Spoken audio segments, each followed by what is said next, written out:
More questions. Okay. Please clarify that when I gave you an answer to your question, Gregory, what was your experience? And I shared it with you. And I think you said awakening happening and the next step is embodiment. Is that what you said? Correct. All right. So for the sake of our English language, Yes. is awakening the same definition as self-realization? Where does it fit? Yes. The answer is yes. Yes, it is. Self-realization means realization of the self with capital S, which is consciousness. Realization that you are really consciousness and not so-and-so.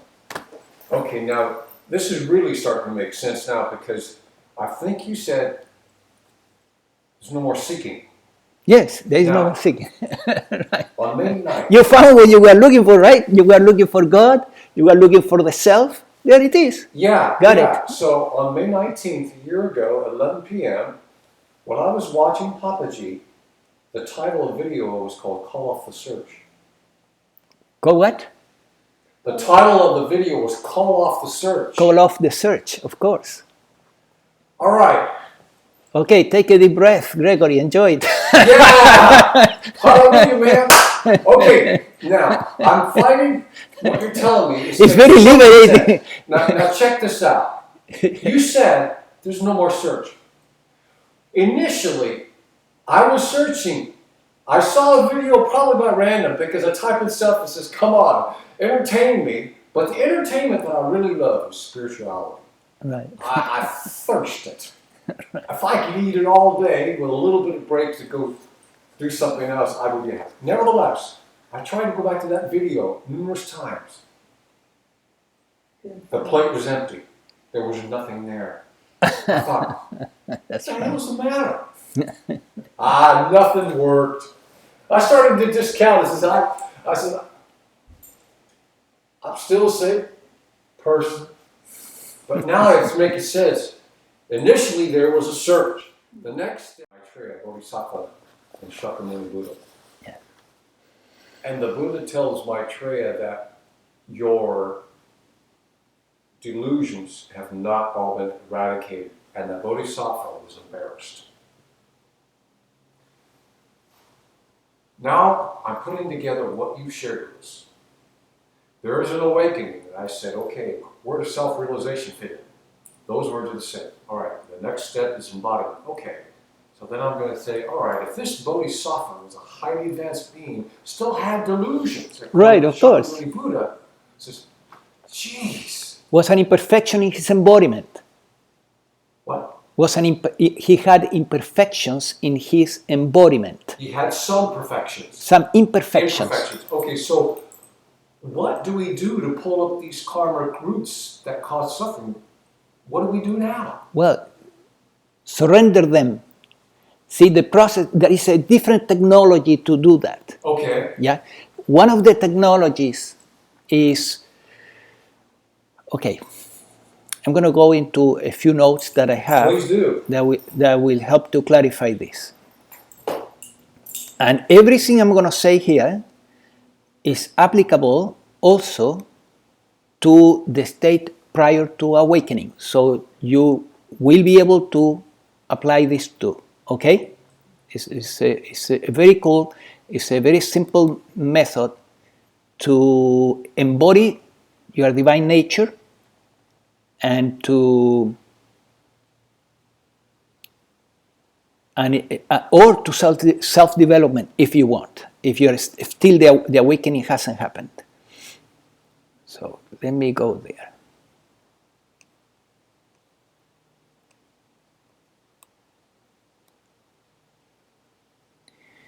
So this is 5 little steps of how to deal with an emotional reactivity, an emotional activation. So let's say that you woke up or you have not, but you suddenly boom, you feel an emotional activation. You feel touched by something, whatever. The first thing is you welcome that. That is your friend, it's not your enemy. So you say, what a great opportunity here, right? This is an opportunity for embodiment or growth, we could say in the self-development jargon, right? For growth or for embodiment. So emotional activation is a great opportunity because it means that the situation did its job. It activated you emotionally. So now, the first thing to do is to step back. Remember the exercise that we did in meditation about stepping back from the breath and just, first you were noticing the breath, right? You were noticing the breath. That was, you are the observation and the breath is going in and out, right? So that's what you do. You begin to observe the feelings and thoughts that are arising in the organism. You take the position of the observing of these things. And I'm purposely not using the word observer because that is the illusion, okay? That is something that I don't want to go there now, but it's this observing that is happening, that is you. And then you are watching the thoughts and emotions that are arising. That gives you a lot of power to begin with. It gives you detachment, right? The detachment that the Buddhists have talked all along, that is so important. So the first step is, yes, you're activated. Say, great, now step back. Become the observing. And then you may want to talk to the body, to the mind-body organism, and tell the mind-body organism, buddy, it is what it is, right? This is what it is. This is what this person is doing, and this is the reaction in you. And you can accept both. You don't need to enter in conflict with that or this. You embrace even the reaction in the mind-body organism. So you teach the organism to do not resist. Do not resist life. Because who is resisting life? Not you as consciousness. The mind-body organism keeps resisting life because it has programs that are less than ideal. So you teach the mind-body organism to do not resist life. To do not resist the present moment. And that many times is enough. The stepping back and the not resisting is enough for the whole situation to begin to calm down. The emotions, the thoughts, everything calms down and you're back into peace. Because that's what you want, to stay at peace. We could say that liberation is in fact peace under all circumstances. The end of the path, at the end of embodiment, is peace under all circumstances. So you want to regain your peace as fast as possible. How you regain that peace? You regain it by stepping back, observing, and begin to talk to the mind-body organism to accept, to do not resist what's going on. So that you can go back to peace as soon as possible. So let's say that was successful. Is the work done? Not completely, because still there is more you can get from the experience. You don't need to get it there if you're in a heated discussion with somebody, for example. That's it. That is done. That is enough. Coming to detachment, peace of mind, and perhaps embracing the other person and saying, I love you anyway, and then move out. There is work to do, but it's a work that you need to do by yourself. So what do you do next?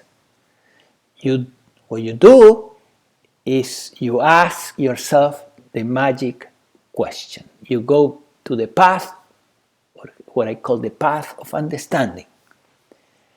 And what is the magic question? Let's say it again, is what needs to be understood here about this situation.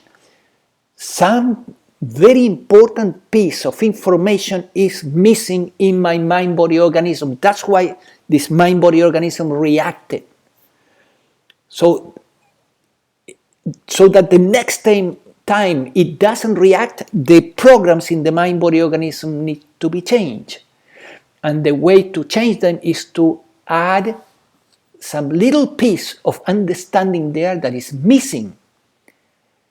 It's a very important piece of information that the whole experience is coming to help you to realize that you are missing a piece of information and that you need to ask for it, right? So you ask for that information. You say, what is missing here? What needs to be understood here?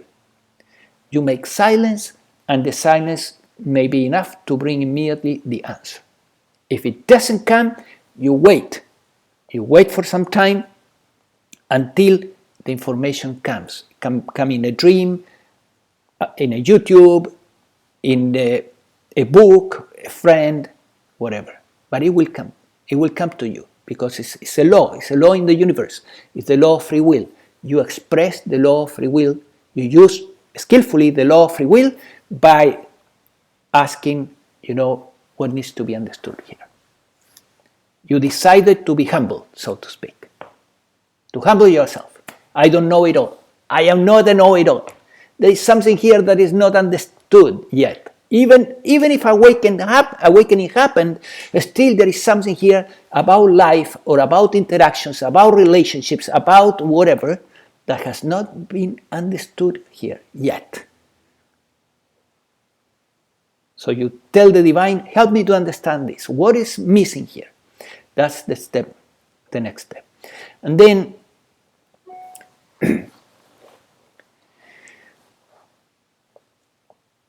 you may be completely healed. The mind-body organism may be completely healed once that insight comes in. Usually that is what happens. After that insight, the purpose of the experience was completely fulfilled. You can do some other things, and you can begin to explore what was the origin of these feelings. You may become curious about the dynamic or the pattern that has happened through life. Over and over and over, when these feelings arose and this missing of understanding, this understanding was not there, and then your mind-body organism acted on these feelings, and so you may see a long story backward. Yeah, usually is the case. So you may become curious and ask the question, what is the origin of these feelings, this emotion, or this thought, or behavior? Is it cultural? Did I get that stuff, did I get this behavior or this pattern from my family, from my culture, or from my family, or from trauma? That's the three options, right? The mind-body organism gets programmed in a crooked way through family programming that is crooked, cultural programming that is crooked, or trauma that creates also crooked programs. So if you become curious, further than just getting the insight, you begin to look towards the past. The past of whom? Of this mind-body organism, of course, because that many times create a deeper healing. In the mind-body organism, not in you. You don't need healing. You see, the mind-body organism needs healing. And finally, once you got great clarity about this dynamic, this feeling, this thought, whatever, you surrender that to consciousness. you basically stated, I surrender this to the divine. I don't want it anymore. I let go of it. I surrender it. Often, what you are surrendering is a relic. It's a relic that now serves no purpose. It's totally useless. And therefore, it's a good idea to ask for that thing to be permanently removed. Permanently from your mind, body, organism. Why the asking is important? Because you, as the little self, you can't do this. See, this is the same principle why the 12-step programs work, right? And they can heal an addiction like alcohol that before the 12-step program was incurable. People were dying like flies due to alcoholism. Now they have a chance. They surrender to the divine their alcoholism. So the same thing you do here, but now you do it from a center of wisdom that where you know that you cannot do this because you don't exist in that way you thought you existed. You exist only, not, I wouldn't call it exist because it comes from the word exit, right? As a separate being, you are. You obviously are. You are, and that what you are is undifferentiated consciousness. Did I answer your question? Certainly did. I'm on the right track. Right. I'm not saying that you need to go through all these steps one by one by one. You can jump from one to the other. You follow your intuition in the matter. The minute there is emotional activation, you begin to see which one of these strategies is the one that you want to apply at that moment, and you just do it, You follow the intuition. The intuition will guide you. You may jump into number 3 or number 4 or number 2 or number 1. Or you may follow, the steps 1, 2, 3, 4, 5. Yes? There's one term and phrase that I've heard often, and I either don't understand it or don't agree with it. So maybe you can clarify. When I hear the idea accept it, there's resistance. Resistance to accept, yes. Yeah. Let's give a case in point. Where is that resistance? Well, what is the resistance? Where is? Where? Oh, yes. Who is resisting? See, the fundamental question in non-duality is who. Many paths will care a lot for how I will get rid of something or when I will get rid of something. But non-duality, first of all, asks the question, who is going to get rid of that? All right, I think that handles the whole thing, because if we think about, maybe if I look at that word resist, I would say, what does that mean to you? It means I'm angry that this damn thing has happened. Right. So who's angry? Let's throw away the word resistance, and I'll take anger, and I can relate to that. So, okay, now we're in a better position. Now, if we want to change this, I can understand for the first time, the first thing we need to handle, if we want to see change, we need to remove this anger and this perception about us or about them or about it before we want to treat the situation, correct? Yeah, ideally, right. Yes. I got it. Ideally, yes. Yes.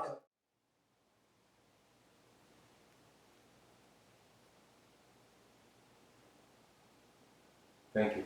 You're welcome. So one interesting insight that came to this organism at some point was that in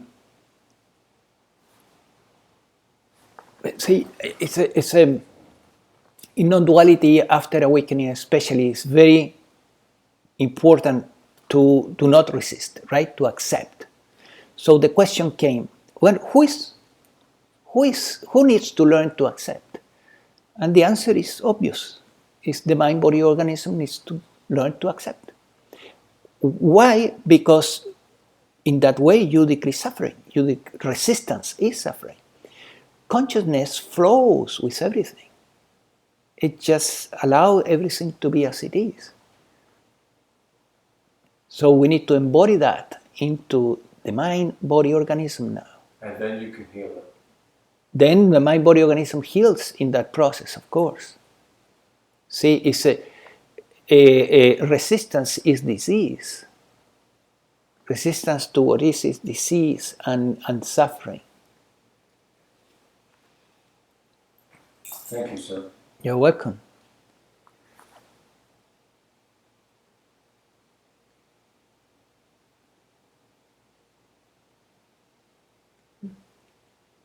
Zingrid, haven't heard from you. Is this It's pretty new to me. is being helped? I was not know how to get an awakening. Sorry? The process for awakening, or how to, I would not know where to start. Right. Well, you have been involved in yoga, you told me, right? So have you been involved only in Hatha Yoga or other forms of yoga? Power Yoga, Hatha Yoga, and so on. That is the beginning. It's the beginning of this. But you can move much faster if you understand that you don't need to stay too long in the basic yogas.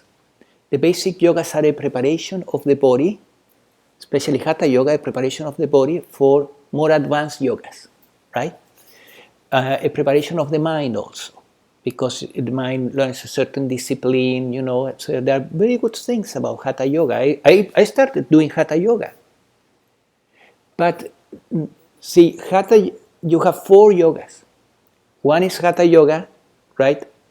And along with it, there are many of the yogas that are called Psycho-Physiological yogas, where you do some exercises, some visualizations, some movements of energy and pranayams, you know, and all these things that have to do with the energy are psychophysiological yogas, visualizations and so on. You use the psychophysiology. And then there is a second yoga, which is Bhakti Yoga, where you pray to God and give love to God, and you try to open the heart, right? You sing to God, and you take you basically, the most important part of Hatha Yoga, of Bhakti Yoga, is you surrender to God. That is the most fundamental and valuable aspect of Bhakti Yoga, when you surrender to God. The rest is decoration. The surrendering to God, the allowing God to guide your life, the allowing God to take care of your problems and take care of everything in your life, that is really liberating from Bhakti Yoga. Then there is Karma Yoga. Karma Yoga is about service, right? You begin to serve others in any capacity that you feel comfortable and you feel that your mind-body organism is apt to, right? Wherever the mind-body organism has a talent. If it's for numbers, then with numbers. If it is with words, then perhaps becoming a counselor or a healer, whatever. In any capacity. And then you change the attitude. Instead of working for money, you're working for service. You change that attitude. It's not for me, it's for others. And then you shift the perspective so that you think, now I am working for the divine in others, or I am working for God in others, and that's my main purpose. Money comes as a byproduct.